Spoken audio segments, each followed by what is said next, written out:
Bueno, muy buenas tardes para todos y todas. El Comité de Publicaciones de la Facultad de Administración de la Universidad de los Andes da la bienvenida a esta presentación del libro Finanzas Sostenibles, de autoría del profesor Javier Serrano, y cuyo diseño e impresión fueron financiados por Corficolombiana durante la presidencia de María Lorena Gutiérrez. Damos la bienvenida a los miembros de la facultad, a nuestros profesores, a los organizadores de Libera, la Feria del Libro en Uniandes que nos abrió este espacio, y en general a todas las personas que aceptaron nuestra invitación y que hoy nos acompañan ya sea de forma presencial o virtual a través de la transmisión que estamos haciendo en línea de este evento. El libro sobre el que hablaremos hoy es el resultado de un trabajo orientado a introducir la dimensión de la sostenibilidad en el marco de la investigación y la enseñanza de las finanzas. Es un trabajo que llama la atención sobre una nueva visión empresarial que tiene en cuenta el cambio climático, los riesgos y las oportunidades, las responsabilidades de empresas, empresarios, inversionistas y ciudadanos frente al cambio climático y la adaptación a dicho cambio, destacando el valor de un adecuado balance entre los tres pilares principales de la sostenibilidad: el ambiental, el social y a nivel de económico y gobierno. El autor, el profesor Javier Serrano, es profesor emérito de la Universidad de los Andes y él estará conversando con dos grandes invitados. En primer lugar, tenemos a Manuel Rodríguez Becerra, también profesor emérito de nuestra universidad y desde luego reconocido ambientalista, cuyos temas de investigación giran en torno a la política ambiental, el desarrollo sostenible y las relaciones internacionales ambientales, y quien además surtió como revisor de este texto, enriqueciéndolo con sus valiosos y generosos comentarios, como lo reconoce el propio profesor Serrano en sus palabras de agradecimiento. En segundo lugar, tenemos a Jorge Llano Salamanca, vicepresidente de Desarrollo de Mercados de Autorregulador de Mercados de Valores de Colombia, AMB, quien además se desempeñó como consultor en el Departamento Nacional de Planeación y asesor del Ministerio de Hacienda y Crédito Público. También trabajó por varios años en la Asociación Colombiana de Administradoras de Fondos de Pensiones y Cesantías, Asofondos, donde llegó a ejercer como primer vicepresidente técnico. Es economista y magíster en Economía de la Universidad de los Andes y cuenta con una maestría en Administración Pública de Columbia University en Nueva York. Ayer, en portafolio, Raquel Bernal, rectora de nuestra universidad, hacía una reflexión posterior al desarrollo de la COP16, evento en el que Manuel y Javier estuvieron muy presentes y muy activos. Raquel señalaba, a propósito del rol de las universidades, que para todos los grandes desafíos de la humanidad, de los cuales quizás el más importante es el cambio climático y la biodiversidad, las universidades somos las llamadas a formar a las personas y a los líderes que habitarán este planeta que hoy se encuentra en riesgo. Dice Raquel, toda la formación debe estar volcada en cómo formamos a ese ser humano, a ese empresario y a ese líder que tendrá que hacer frente a esos retos. Javier, muchísimas gracias porque este libro es justamente un paso en esa dirección, un paso muy valioso. Cuando encuentre la siguiente página, son solo 20 páginas. Bueno, mentiras. El libro se encuentra en el stand de Ediciones Uniandes. Esperamos que al final de esta conversación pues todos estén prontos a comprarlos, que sea la fila más larga de todos los que están dispuestos a comprar libros. Javier, Manuel, Jorge, es un honor tenerlos aquí hablando con nosotros. Nuestros oídos, nuestra mente y nuestro corazón están ahora para ustedes. Mario, muchas gracias. Realmente, muchas gracias a todos los amigos, amigas, colegas que están presentes acá. Un viernes entre dos puentes con un escenario totalmente lluvioso que tiende a empeorarse, es realmente motivo de mucho agradecimiento. O sea, mi agradecimiento a todos. Yo no sé si yo debo decir algo ahorita o esperar a que Manuel... Bueno, pues yo quiero decir algo de dónde vino ese libro. ¿Por qué el libro? Realmente, pues en la Facultad de Administración hace muchos años, por Manuel, básicamente comenzó como un movimiento extraño, de una cosa como ambientalista, que fue tomando forma y fue tomando un momento hasta llegar a en un ejercicio de planeación que hicimos que hace como 10 años. Sí, sí. Se tomó como una decisión estratégica de la facultad meterle, agregarle, no de mentiras, como se hace muchas veces las cosas, la palabra sostenibilidad a la visión de la facultad. Desarrollo sostenible, sí señor. Eso llevó en buena parte a que comenzara a formarse un área de profesores especialistas en el tema que complementaran, apoyaran a Manuel, y ahí comenzó a hablarse de sostenibilidad o desarrollo sostenible en la facultad. Ya había un programa de gerencia ambiental, había un programa de territorio y desarrollo y territorio, y bueno, ahí comenzó todo un proceso de desarrollo.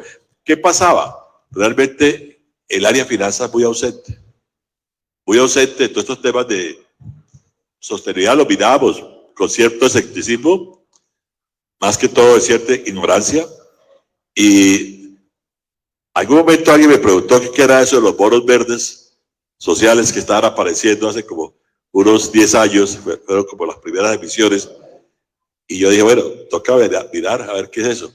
Entonces, y comencé como a ver como que había una nueva temática que se venía desarrollando en la parte financiera que ameritaba realmente hacer una investigación de qué era cuál era el hilo conductor y qué era lo que se estaba proponiendo.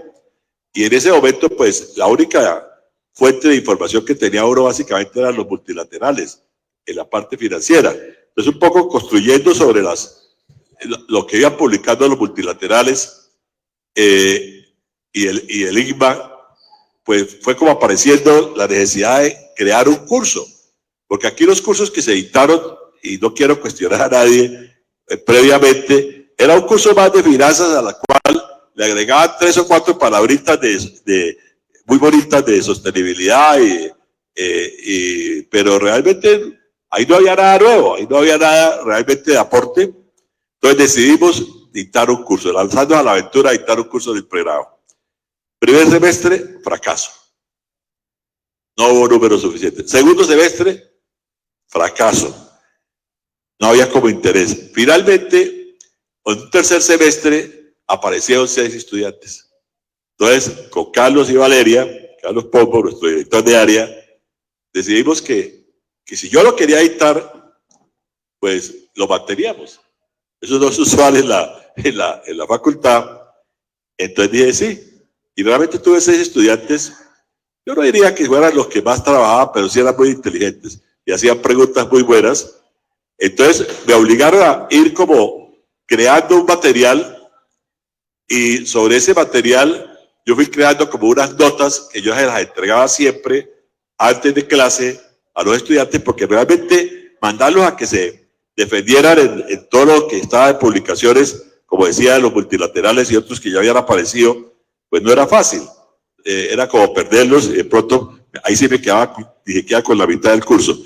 Entonces comenzó a aparecer como un manuscrito que fue evolucionando, y algún día lo pusimos como en la forma bonita de un primer documento. Manuel me ayudó mucho en ese curso, sin que él sepa con lo que me ayudó, porque yo lo que hacía era, cada vez que me surgía una duda, yo le preguntaba a Manuel, y Manuel me respondía. Bueno, finalmente apareció un manuscrito decente, una narrativa completa. En eso también me ayudó mucho Fernando Angarita, que está aquí presente, que ha sido mi asistente en todos los cursos de posgrado en los últimos años. Fernando es un empresario y es, digámoslo así, es un egresado del EMBA. Entonces Fernando me ayudó bastante, y finalmente se tuvo un libro. Se lo entregué a Piedad, y Piedad tuvo la buena fortuna o la buena idea de entregárselo a Manuel como primer evaluador. las evaluaciones son ciegas. Yo no supe que Manuel era el evaluador y cuando, como 2 o 3 meses después, tal vez, yo no sé cuándo se gastó Manuel leyendo eso, Manuel un día entró a mi oficina y me dijo, oiga, nosotros nos conocemos hace mucho tiempo, yo no voy a escribir nada ahí fuera, vengo a decirle lo bueno y lo que debe corregir y lo que debe incluir en el libro. Y realmente Manuel hizo observaciones, y yo lo digo en el libro, hizo observaciones muy valiosas que obviamente yo no iba a ser tan tonto de no acogerlas, obviamente las acogí todas y se introdujeron en el libro. Y bueno, ese es el resultado, o sea, ya siguiendo todo el proceso de depuración, de adiciones, de correcciones, que es bastante estricto en la facultad del Comité de Publicaciones, que dirige actualmente Iván Darío, y que obviamente la coordinadora, la que maneja toda esta parte de las publicaciones ya es Piedad Salgado, pues apareció el documento para revisión, se hicieron las revisiones, bueno, finalmente aparece el texto que hoy en día amerita, seguramente los comentarios que van a venir, un segundo libro. Tiene un material en una evolución demasiado rápida, porque el libro está principalmente orientado a todo el tema de cambio climático y de adaptación al cambio climático, pero muy poco al tema de biodiversidad. Últimamente, con Fernando, por diferentes razones, nos hemos metido un poco en el tema del financiamiento de la biodiversidad, y eso es otra cosa, otro aspecto, otra faceta del tema que está también en permanente cambio, está sobre todo en vía de desarrollo. Entonces el libro es un resultado de ese proceso, contiene muy rápidamente una línea financiera muy grande que va desde, yo diría, resumiendo muy rápidamente, hoy la formalización vía estandarización de toda la información sobre sostenibilidad. Ya nadie puede decir, hacer lo que quiera como lo hacían antes en los informes gerenciales en Colombia y en el mundo. Hoy en día hay unos estándares, los GRI, el IRC, etcétera. Son unos estándares que obligan realmente a hacer una información que pueda ser comparable y que se le pueda hacer seguimiento de lo que están diciendo cada uno, que no sea puras buenas intenciones o puras ganas de figurar, porque les van a tomar cuentas. Luego aparece una cosa muy extraña en primera instancia, que lo tratamos en el libro y que Manuel me ayudó, lo mismo que Jimena. Esto es el tema de las calificaciones ESG. Eso es un tema que todavía está por concluirse el desarrollo, porque las calificaciones hoy en día no convergen, y lo que uno máximo puede hacer ahorita es enseñar o mirar qué es lo que dice la calificación y sobre todo qué es lo que no dice la calificación. O sea, eso es muy importante. Posteriormente viene ya el tema de los instrumentos financieros existentes, o sea, no solamente los bonos verdes, sociales y sostenibles, cómo se ha desarrollado ese mercado, cómo se está utilizando la plata, sino otros instrumentos, el tema de los bonos de carbono, el tema de los bonos de carbono, y pues allá estaba en el piso, y alguien lo recogió y no lo entregó. De Ana Sofía, lo voy a pagar. Ah, no, es que va al lado del banco. Ana Sofía está grabando. Ahora ya, Manuel, para estos temas que todavía son muy sensibles, el tema de indicadores, No alcanzo ahí, colócalo ahí porque tú eres más sobre sostenibilidad. Esa es una industria que comienza a aparecer, pero que hoy en día es bastante compleja de saber para dónde va y si le va a servir a alguien. O sea, todos estos índices ESG, Standard & Poor's 500, ESG, pues los primeros fueron derivados de las canastas de acciones de los indicadores originales, eliminando un poco de empresas, las que se consideran que no deberían estar ahí. Todo lo que tiene que ver con juego, con oil and gas, todo lo que tiene que ver con carbón, todo lo que tiene que ver, bueno, con casinos, con tabaco, etcétera, las eliminan. Pero eso ha venido evolucionando a unos niveles tales que yo les cuento lo siguiente. Yo, el primer curso que dicté en la Universidad de los Andes para industriales y de matemáticos fue el curso de optimización. O sea, y ahí también había varios economistas. Yo estaba hablando ahora hace como 40, 50, no, 50 años. Era optimización. Yo cojo hoy en día la metodología de esos indicadores que son eficientes en energía, que son consistentes con la evolución hacia el Acuerdo de París, hacia las metas, etcétera. Los modelos que están utilizando son de una complejidad que ya no les puedo hacer el seguimiento. Ya no se les puede hacer el seguimiento, de una complejidad realmente matemática muy alta. Y bueno, no sé quién en el mercado, cómo lo van a estar utilizando o qué aporte estará haciendo al mercado. Y luego aparece algo que todavía tiene que evolucionar mucho en el tiempo, que es el capítulo correspondiente a la inversión ESG, o sea, la inversión sostenible, porque hoy en día en el mundo hay ahorro, o sea, no es que no haya plata. Los fondos abiertos en el mundo valen 72 trillones de dólares.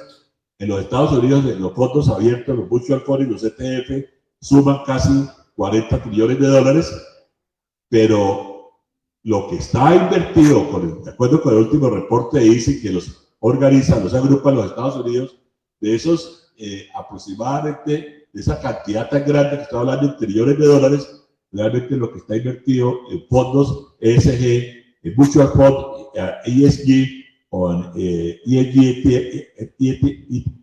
ETF, es muy poco. Es que no llega ni siquiera a los 400 millones de dólares. O sea, hay un gap, una brecha muy grande. Yo en la convención, en la COP16, y con esto termino, tuve la oportunidad de mirar todo el tema de financiamiento de la biodiversidad y realmente lo que yo hice ya como conclusión de mi presentación es que las necesidades andan en trillones de dólares y el financiamiento disponible anda en billones de dólares. Entonces la relación es de 1000 a 1.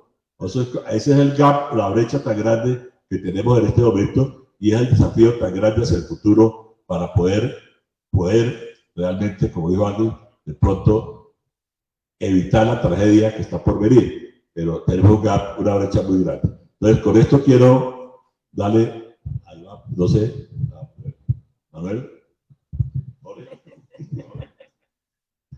Bueno, no, primero, muchas gracias a la facultad, a Carlos, por la invitación.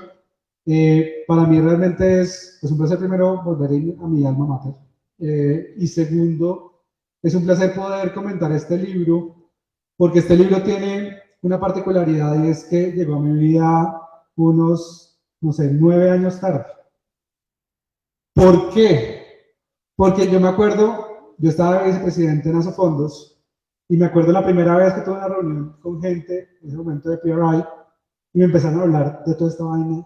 Y ustedes no se imaginan la cantidad de actores que hay en este mercado que uno no tiene ni idea qué hacen cuando les empiezan a hablar. Entonces les empiezan a hablar de TCFD, les empiezan a hablar del PRI, les empiezan a hablar de SASB, y uno queda totalmente perdido.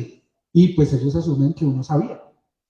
Entonces uno empieza a hacer cara de utilizar como ese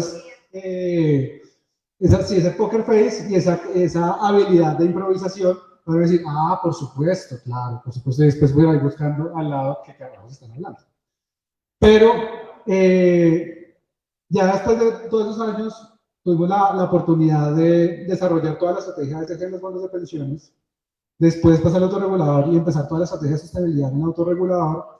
Ya obviamente uno conoce mucho más de las finanzas sostenibles, e igual este libro hace un análisis maravilloso de todo lo que hay en el ecosistema de sostenibilidad, no solo para una parte que la que yo miro, por ejemplo, que es mercado de valores o intermediación de mercado de valores, sino en general para todo el ecosistema financiero. Y eso es un ejercicio que uno no consigue fácilmente, ¿sí? Hay, como tú decías, mucha literatura, muchos actores hablando de diferentes temas, pero que lo condense en un libro bastante sencillo de leer, un libro que literalmente se lee en un par de días, pero con un nivel de detalle bastante profundo, pues ayuda mucho a lograr algo que nos ha faltado, es que más gente pueda, no solo esté interesada en el tema, sino pueda ya hablar con más propiedad del tema y pueda realmente ser líder de estos temas al interior de las entidades, que es donde todavía nos falta, o hay un gap bastante grande en temas de sostenibilidad. Hay algo que además agradezco mucho de ese libro de finanzas sostenibles, Y es que yo siempre he tenido un conflicto cuando en estos temas se habla, por ejemplo, de obviar o olvidar mucho lo tradicional que nos trae acá, que es las finanzas corporativas básicas, ¿sí? También la búsqueda de una rentabilidad que no es nada malo, no es algo negativo, es algo positivo. y sobre lo que buscar una rentabilidad generar unos beneficios sociales, económicos muy importantes, y este libro no lo olvida. Este libro lo trae y dice, oiga, esto es sumamente importante, e incluso hay capítulos que no hablan nada de sostenibilidad, sino que habla puntualmente De temas de finanzas, pero que no las olvida y que siempre está como trayendo ese debate y es, oiga, desarrollo sostenible o crecimiento sostenible o como lo queramos llamar, tiene el componente de rentabilidad metido. Tampoco nada es sostenible si no es rentable. Y eso es un concepto también muy importante. Entonces no nos podemos simplemente olvidar porque si no es rentable, igual por más buenas intenciones que tengamos, pues no vamos a alegrar que sea un tema que se mantenga en el tiempo. Y algo que también, digamos, agradezco mucho del libro, es que aparte de traer a colación estos temas, pues también hace referencia a unos temas que son una problemática estructural del mercado colombiano, por ejemplo, la falta de emisores, ¿cierto? La falta de emisores en Colombia es un tema que nos, digamos, nos afecta bastante, incluso choca mucho con el tema de ESG. Y algo que me pareció muy interesante del libro es, yo tengo algo como de una posición personal, y es, nosotros no podemos esperar que con la economía colombiana, con emisores, con tan pocos emisores, con empresas relativamente pequeñas, pues le pidamos una cantidad de información a las empresas que eso ya se vuelva un tema supremamente costoso para poder listarse, para poder sacar bonos, para poder tener una estructura financiera mucho más eficiente a un crédito bancario, por ejemplo. ¿Y qué pasa? Este libro me abrió un poco los ojos en, oye, hay muchas empresas que podrían estar listadas, que ya están haciendo un disclosure de información supremamente profundo, entonces que el argumento de que el disclosure de información es un impedimento para esas empresas al menos, no tiene tanto peso, para otras lo será, pero hay unas empresas que podemos llegarles, ya están haciendo la tarea de tener una revelación de información bastante óptima, y yo creo que ese es también un ejercicio bastante favorable. Y otra cosa que agradezco mucho al libro es que me da mucho sustento a lo que estamos trabajando hoy en día en el autorregulador de mercado de valores, con el apoyo de Carlos, que hace parte de la Junta Directiva, del Consejo Directivo. Hubo mandato de, oiga, AMB no se está metiendo en nada de sostenibilidad. Y claramente eso es un tema pues, del corazón ahora de cualquier debate en finanzas públicas. Y se dejó dentro de la ruta estratégica el tema de sostenibilidad, se dejó para 2025 porque había unas restricciones. Cuando llego yo, aprovechando digamos, la experiencia previa en esos fondos, digo, no, 2025 no tiene ningún sentido, ya perdimos totalmente el tren si lo hacemos en 2025. Y lo implementamos en 2022, 2023. Y parte de lo que estamos haciendo es generar las capacidades, y este libro nos apoya mucho para que la gente en la industria, operadores, asesores financieros y directivos, puedan tener más conocimiento sobre ESG, puedan liderar estos procesos al interior, siempre manteniendo un buen equilibrio entre rentabilidad, o bueno, para mí eso es un tema filosófico que quiero para el segundo libro que voy a proponer ahora para que Javier le eche cabeza, y es, nos permitió entonces hacer como un tema, nosotros en AMB estamos, digamos por mandato, tenemos las certificaciones, entonces la gente no puede operar en el mercado si no está certificado ante AMB, no puede asesorar si no está certificado, no puede ser directivo si no está certificado, y en ese proceso de certificación estamos metiendo a ESG de forma contundente. Pero además estamos en una certificación voluntaria en ESG, ya para temas muy locales de regulación local, y pues estas herramientas son supremamente importantes. Y lo último que estamos haciendo que sale este año y que pega totalmente con esto, y lo decía ahora Javier, es pues todo el greenwashing que puede haber alrededor de esta estructura.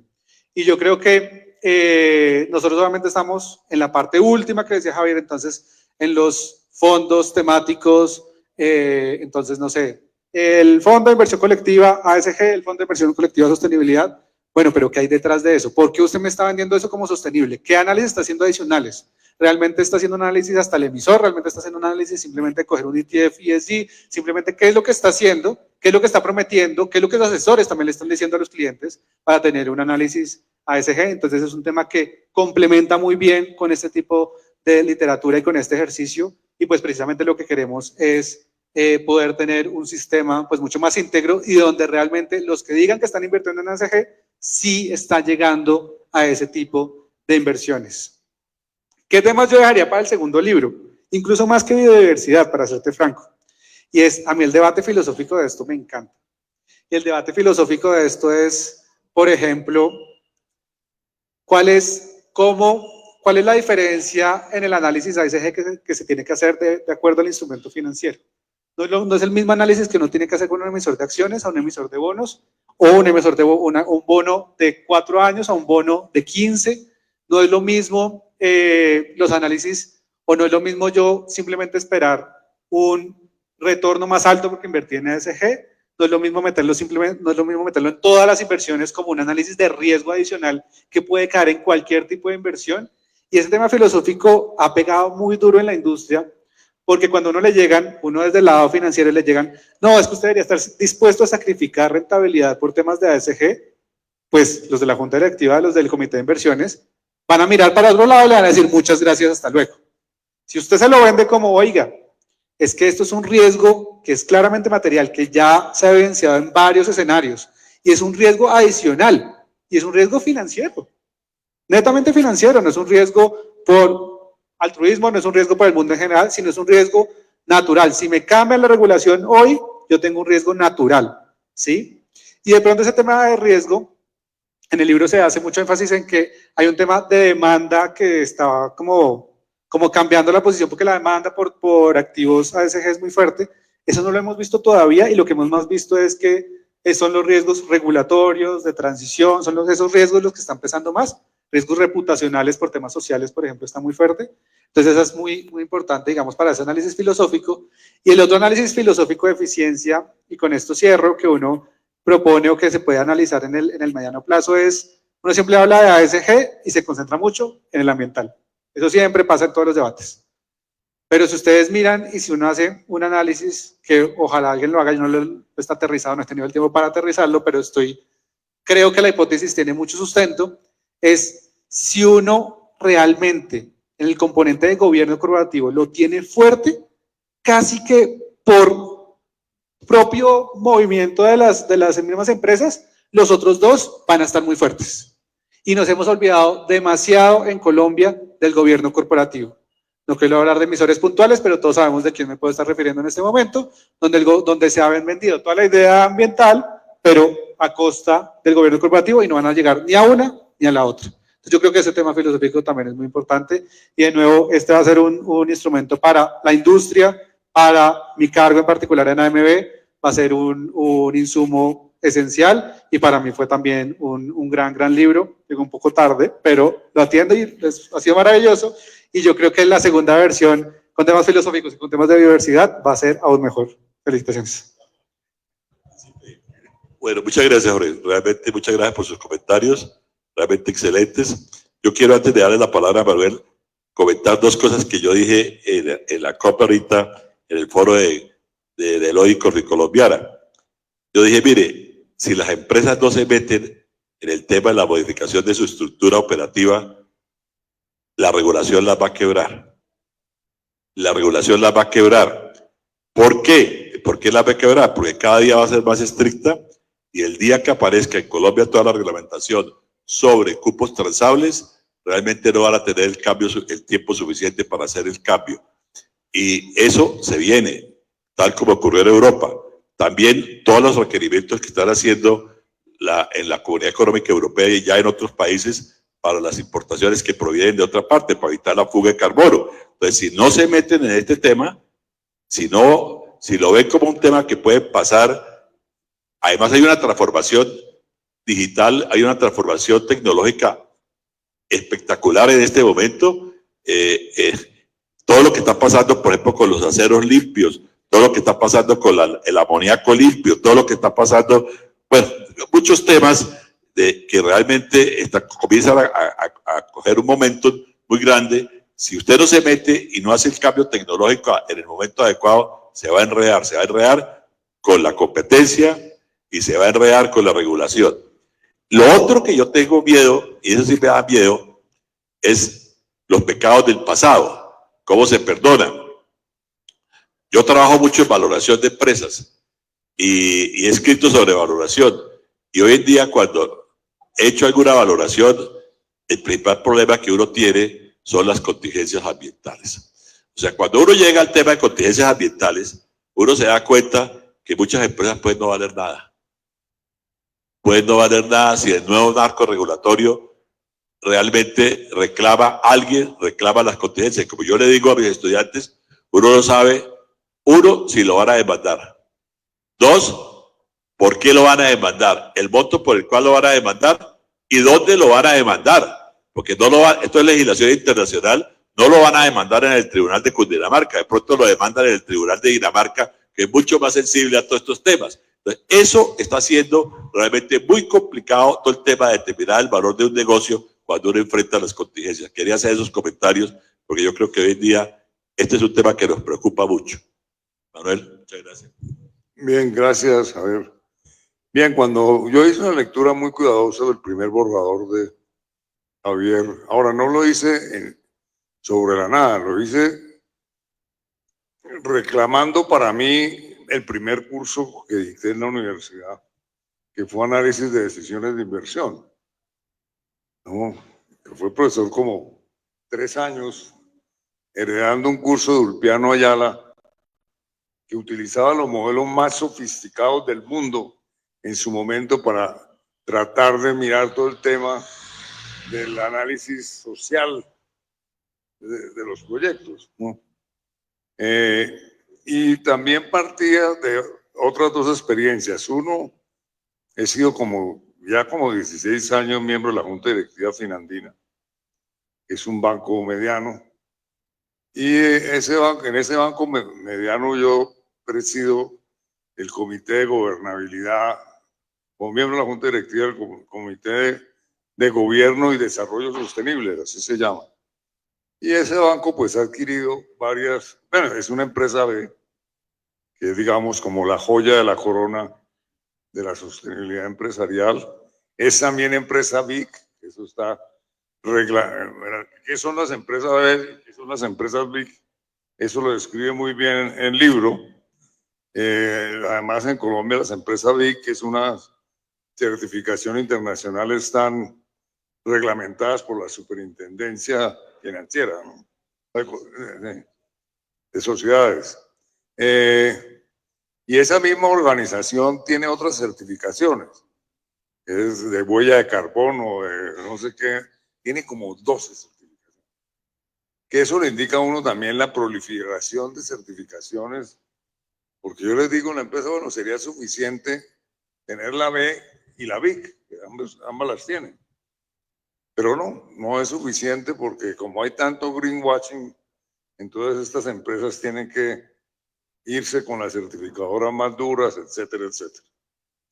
Y la otra experiencia muy fuerte que tuve, bueno, entonces sé en qué consiste la certificación B.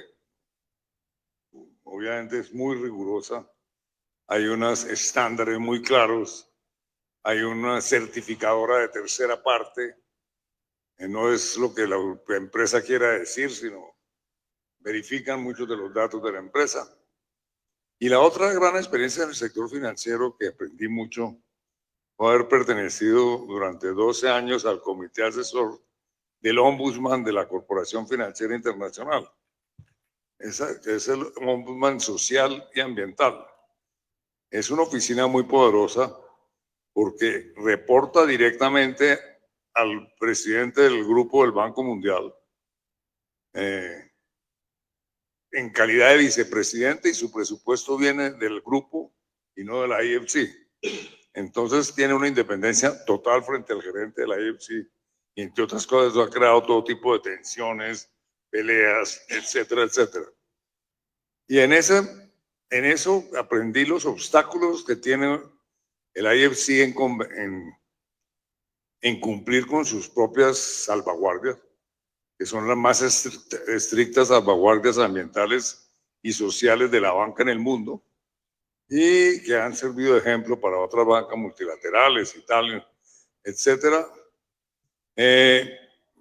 Y naturalmente las empresas que financian. Entonces, ellos, si hay una queja muy fuerte, si hay alguna queja de alguna comunidad o algunos ciudadanos sobre mal desempeño de alguna empresa que sea financiada por el IFC, nombra una comisión independiente. Yo fui el presidente de una comisión independiente de un lío que hubo muy grande en la minera Yanacocha, en Cajamarca, Perú, la minera de oro más grande de América Latina. Hubo un lío allí y me tocó ser presidente de la comisión independiente y después me nombraba miembro de la comité asesor del hombre. Y claro, esas comisiones independientes van con todos los cierros financiadas por el mismo ombudsman, con los técnicos, con todas las cosas, etcétera, etcétera. Me acuerdo que el caso de Cajamarca, pues íbamos con ingenieros ambientales del oro de primera línea, con el grupo de salud de la CDS de Atlanta, porque hubo un problema de contaminación de mercurio muy severo, etcétera, etcétera. Y uno de los casos que más me llamó la atención, que fue objeto de una comisión independiente, fue el de Wilberg, que es la mayor productora de palma de aceite del mundo y comercializadora. Esa empresa de palma hace parte del Global Compact. Está certificada por muchas entidades en lo social y lo ambiental. Y vino una queja muy dura de que había violación de los derechos de los indígenas, violación de los derechos salariales de los empleados y violación y problemas ambientales muy serios. Se hizo la investigación y se encontró que todo era así, simple y llanamente, y que aún peor, ¿no? Y eso llevó a que el presidente del Banco Mundial suspendiera los créditos para palma de aceite durante 3 años, durante 2 años creo que estuvieron suspendidos para ajustar aún más las salvaguardias. Pero lo que se encontró ahí también, y en otros casos, es que claro, hay una contradicción en la misma AFC como existen los bancos, porque finalmente los incentivos para los funcionarios de la AFC son por colocar créditos, no es por no colocarlos, ¿no? Entonces ahí viene el lío. Entonces, digamos, en el caso de La Palma, lo que apareció muy claramente es que los gerentes regionales en Asia, etcétera, etcétera, él y su equipo habían violado las salvaguardias, punto, para poner un crédito enorme, de los más grandes que se han dado en la historia en el sector agrario. Entonces, claro, a partir de esas experiencias he aprendido mucho qué significa la certificación, etcétera, etcétera. Ahora, el libro de Javier, cuando uno lo vuelve a mirar, es además de un libro que uno puede leer de la A a la Z, es también un manual. Si alguien quiere enterarse de qué quiere decir los estándares, ahí está. Si alguien quiere enterarse de qué quiere decir la certificación, el Environment Society and Governance, ¿no? El EMS, ahí está. El ESM, el ESG, ahí está, con todas las derivaciones, con todos los temas, con todos los problemas. Si uno quiere enterarse qué empresas están en Colombia, que hacen las 6 empresas mayores de Colombia, incluyendo 6 bancos mayores de Colombia en términos de sostenibilidad, que estudia Javier, que incluye el Banco de Bogotá, el Grupo Aval, el Banco de Colombia, etcétera, etcétera, ahí está. Si uno quiere mirar el tema del lado de la demanda, es decir, de empresas que toman esos créditos, y ahí están unos buenos ejemplos, etcétera, etcétera, porque de alguna manera el libro no solamente se refiere a quienes hacen oferta de créditos a la empresa privada, sino a las empresas productivas, sino también a las empresas productivas. ¿Qué quiere decir esas certificaciones en las empresas productivas? Entonces eso lo hace tremendamente completo, ¿no? Obviamente, como se ha dicho aquí, hay que actualizarlo porque este mundo se está moviendo muy rápido Y hay mucha preocupación por el sector financiero, porque y eso lo hablamos con Javier en algunas ocasiones, digamos, de alguna manera el eslabón perdido de la sostenibilidad sigue siendo el sector financiero, que en balance sigue siendo el sector más depredador del sector privado, porque entrega créditos para depredar, que no se podría depredar si no se entregaran esos créditos. Un ejemplo que con Javier miramos, y yo lo referí a Javier a ese ejemplo, es el de los bosques. En el año 2015 se hizo un acuerdo en la Asamblea de Naciones Unidas de los grandes bancos, que no vamos a dar créditos para que tenga que de alguna manera incentive la tala de bosques tropicales. 10 años después, 9 años después, eso lo ha estudiado una entidad que se llama Forest Finance, que tiene una muy buena página web.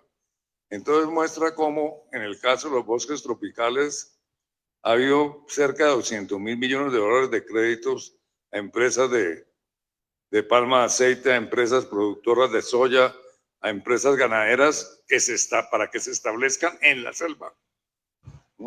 Para eso. Entonces, cuando usted está dando 200.000 millones de dólares en 10 años, son 20.000 millones de dólares al año de incentivos perversos, que lo que hacen finalmente es incentivar, que lo que hacen es empujar la deforestación, ¿no? Y en el caso de la biodiversidad sí que es preocupante, porque en este momento el compromiso de los países desarrollados es muy bajo en relación con, digamos, se ha pensado que la financiación total del acuerdo Cunel-Montreal, que era lo que se estaba mirando en Cali, vale el orden de 200.000 millones de dólares al año. Eso se considera que está subpresupuestado. Pero a su vez los países desarrollados se comprometieron en la negociación del 2022 a entregar 20.000 millones de dólares de transferencias a los países en desarrollo en forma concesional. En este momento creo que hay un compromiso por 1.000 millones de dólares, con los 400 millones adicionales que se comprometieron en Cali. Es decir, un fracaso total, ¿no? Entonces, digamos, hoy en día, si uno piensa en Cunel-Montreal, pues está corriendo la misma suerte que la estrategia de Aichi el año 2010 a 2020, y es que la parte, digamos, el talón de Aquiles es que no hay financiación suficiente. Y al no haber financiación suficiente, va a haber problemas claramente en la implementación. Y claro, mucha gente dice, ¿para qué la financiación? ¿Por qué la financiación concesional en el caso de la biodiversidad? Les voy a poner un ejemplo muy simple. Se requiere, para que no se pase el tipping point de la región amazónica, se requiere, según Nobre, restaurar, óigase bien, restaurar aproximadamente 1 millón de kilómetros cuadrados de selva. Es decir, 100 millones de hectáreas. Póngale $4.000 por hectárea de restauración, que es 400.000 millones de dólares. En solo la región amazónica. Y esa plata debería ser fundamentalmente concesional. No se le puede pedir a los países amazónicos que de su propio bolsillo financien esos 400.000 millones de dólares. Algo podrán financiar. ¿Por qué no es justo pedirle a esos países que lo financien? Porque la selva amazónica produce unos bienes globales. No me voy a referir ahorita al tema del agua superficial o la biodiversidad o no sé qué, no, a los ríos voladores nada más, ¿no? El ciclo del agua de América Latina, del sur de Estados Unidos, de la meseta del Tíbet, está probado que depende de los ríos voladores de la región amazónica. Entonces, si se llegan a desestabilizar esos ríos voladores, estaríamos en uno que otro problema. Entonces, claro, y además, si se llega a colapsar la selva amazónica, más allá del 25% de deforestación, la emisión de gases de efecto invernadero sería masiva mientras transita, pues, de un ecosistema de selva a un ecosistema de sabana. Entonces, digamos, ahí en el tema de la financiación, y por eso es que yo creo que es importante actualizar el libro, hay unas dificultades enormes. Ahora vamos hacia la COP30, a la COP29 en Azerbaiyán, que comienza el próximo lunes. El tema central es la financiación. También va a mirarse a ver si se suben las ambiciones en cuanto a la reducción de los gases de efecto invernadero, porque con las promesas de los países estaríamos en un escenario de 2,6 a 3 grados centígrados en el futuro, cuando no podemos ir más allá de 1,5 grados centígrados, etcétera, etcétera. Pero de nuevo el talón de Aquiles sigue siendo la financiación, porque ahí es muy claro la responsabilidad de los países desarrollados de financiar a los países en desarrollo que tienen una responsabilidad menor en el tema del cambio climático, muy menor, ¿no? El 80% de los gases de efecto invernadero los han producido históricamente 10 países y el 20% nosotros, países en desarrollo. Bueno, las discusiones que ha habido previa a la reunión de Azerbaiyán o unos grupos de trabajo han sido bárbaras y no hay un acuerdo sobre el tema. Hay un estimativo que dice que debían transferirse al año $1 billón a los países en desarrollo. En ese momento, los países en forma de grants o concesional, en ese momento, el promedio de transferencias de ese tipo en los últimos 10 años fue de $60.000 millones al año. Es decir, habría que multiplicar por 17 veces el tema. Entonces, digamos, el sistema financiero internacional está, digamos, habría que remodelarlo, porque claro, todo el mundo dice, bueno, pero ¿por qué no? ¿Esa plata no existe o qué es lo que pasa? Sí existe, porque si uno mira ya en términos de el porcentaje del Producto Bruto Mundial, cuánto hay que invertir para el tema de la biodiversidad o el cambio climático, no es una cifra escandalosa, es un tema de prioridades. Pero lo que nos indica es que el sistema financiero internacional no está dispuesto a hacer esa inversión, porque es realmente una inversión, porque los países más ricos y presionados por el sector privado y las multinacionales, etcétera, no le jalan al tema. Le jalan muy poco. Entonces ahí estamos metidos en la grande, ¿no? En la muy grande. Entonces y uno tiene que recordar para terminar esto que claro, lo que es claro es que la Convención de Biodiversidad es un fracaso hasta la fecha y la Convención de Cambio Climático también es un fracaso. Como en el año, cuando se firmó la Convención de Cambio Climático, estuve en esas negociaciones, la expectativa era que hacia el año 2000 la concentración de gases de efecto invernadero en la atmósfera sería idéntica a la de 1990, lo que implicaba ya una disminución relativa muy fuerte. Y después comenzaría a descender. Hoy en día, después de esos 30 años, ha aumentado en 20% la concentración de gases de efecto invernadero en la atmósfera. Si eso no es un fracaso, ¿qué es un fracaso? Ya antes de la COP16, pues vino el famoso dato que se ha hablado mucho de él, que en los últimos 50 años las poblaciones de fauna silvestre en el mundo han disminuido en un 73%. Entonces, de nuevo, si eso no es un fracaso, ¿qué es un fracaso? Obviamente, con eso no se desconoce que en la Convención de Cambio Climático y en la Convención de Diversidad, a partir de ahí se han hecho cosas. Pero esas cosas son insuficientes. En la reunión en Cali había cientos de exposiciones y de conferencias de gobiernos, de ONGs, mostrando experiencias muy valiosas de recuperación de la biodiversidad, de uso sostenible de la biodiversidad, pero todo eso, obviamente la creación de los parques nacionales que se hace en el contexto de la Convención, pero todo eso no es suficiente. Entonces yo sí creo que tenemos un libro de primera línea. Vendrá la actualización que tomará un tiempo, porque obviamente yo creo que hay que mirar unos temas que son complejos, como tú mencionabas ahí, ¿no? Y la misma comprensión de qué quiere decir el desarrollo sostenible en una entidad financiera. ¿Qué es lo que significa eso? ¿No?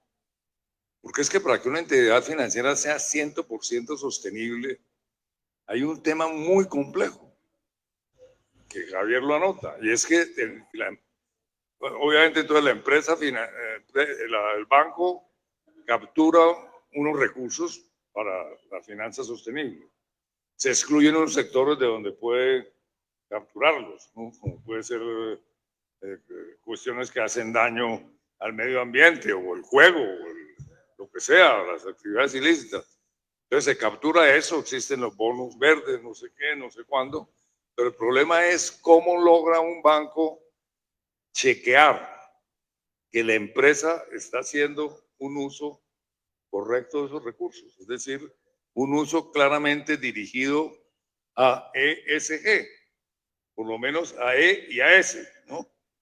Environment and Society. Entonces, digamos, eso también tiene una complejidad muy grande. En el libro de Javier uno lo deduce muy rápidamente. Una complejidad enorme a ese nivel. Entonces, digamos, el camino que hay que recorrer todavía en el sector financiero es muy largo. Educar a la gente en ese campo a nivel de pregrado, posgrado, educación continuada es absolutamente clave. Y de ahí que el aporte de Javier es absolutamente clave. Es el primer libro que se escribe en esa forma en Colombia. Y uno quisiera que el formato se mantenga, se actualice, se miren las complejidades que hay. Obviamente se incluye un par de capítulos sobre biodiversidad, que es un tema, y las conexiones entre biodiversidad y cambio climático, que lo hace más complejo. Pero sí, yo creo que, de acuerdo a lo que decía la rectora hoy en Portafolio, apareció la entrevista, hay un atraso muy grande en las universidades, en todo el tema ambiental. Justamente esta mañana tuvimos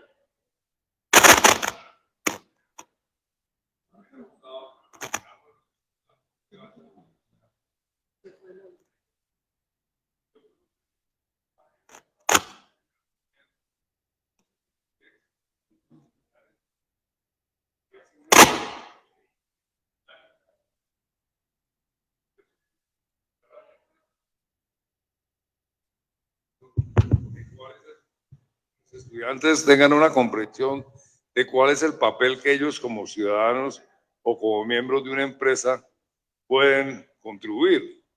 Entonces, un estudiante de finanzas hoy en día se lee y estudia el libro de Javier y la tiene clara. Pero yo no creo que sea así hoy en día en todas las profesiones de la universidad. Yo creo que estamos lejos. Y ojalá hubiera un libro similar en mercados, es igual otro libro similar en logística. ¿No? En cada una de las denominadas áreas funcionales de la administración deberíamos tener un libro con esas características. Y con eso yo creo que se avanzaría tremendamente. La facultad misma tendría que poner algunos incentivos o lo que sea para que unos profesores de las diferentes áreas se empeñen en un libro como el de Javier, que obviamente el libro de Javier le tomó mucho tiempo, tuvo que aprender del tema ambiental, tuvo que aprender de una cantidad de cosas que no sabía. Que esa es la dificultad, además, diría yo, de todo el tema de la sostenibilidad en las diferentes profesiones o en las diferentes áreas funcionales de la administración, en ese caso. Y es que el profesor que quiera meterse en el cuento tiene que estudiar. Javier, que tiene una disciplina fuerte, pues se metió a estudiar el tema, a tratar de entenderlo. Y ya con el entendimiento del tema pudo escribir un libro que es un libro magnífico. Muchas gracias, Manuel. Oye, yo antes de terminar quiero destacar algo. Yo no sé si está aquí Juan Carlos. La foto que aparece en la portada del libro. Sí, aquí está Juan Carlos. Sí, la foto. La foto no es tomada de ningún bosque tropical ni nada de eso. La foto es tomada desde el piso noveno. La foto es tomada desde el piso noveno de la Facultad de Administración. Sí. O sea, muchas gracias, Juan. Realmente una foto excelente para ambientar el libro y es lo que vemos aquí todos los días. Esperemos que no lo hallemos. Muchas gracias. Muchas gracias, Jorge. Muchas gracias, Manuel. Muchas gracias por tu ayuda.